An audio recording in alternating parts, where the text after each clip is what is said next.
How you doing? Welcome to question number 43 for SAT Math here on Wagner Academy. It says that if P equals 4Q, which equals 5R, what is the average of P, Q, and R in terms of P? We know the average of something, or you could say the mean or arithmetic mean. The average of any numbers was the sum of the terms, the sum of the numbers, divided by how many terms there are that you're adding together, or in other words, the number of terms. And so the average of these numbers, P, Q, and R, would just be P plus Q plus R divided by 3, because there's 3 terms there.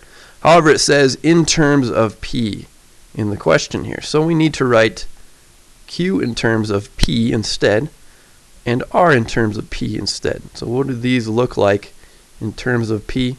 Well, since I know that P equals 4Q, Q then in terms of P, if I divide both sides by 4, I know Q would equal P over 4. And so I could write, in place of Q, I can write P over 4. And likewise, since P equals 5R, R in terms of P would be, or would equal, P divided by 5. And so now you may look at that and wonder what to do with something looking like that. Remember, we can get a common denominator to add fractions. So this is like P over 1.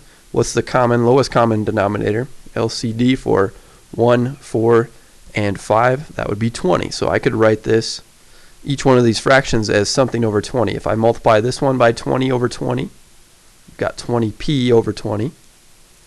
This one I could multiply by 5 over 5 and get 5p over 20.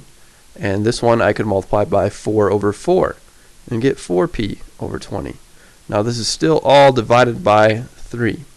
Combining the fractions on the top now, since I have a common denominator that's allowed, I got 29p divided by 20, all that over 3.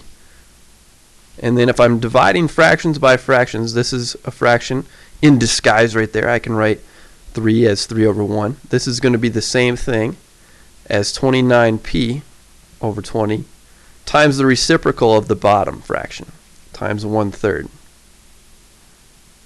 And then multiplying that out, looks like there's no canceling I can do, reducing that I can do top to bottom, or cross canceling either. So I've got 29p times 1, which is 29p over 20 times 3, which is 60. That's my final answer. That can't be reduced anymore. That, my friends, is choice B.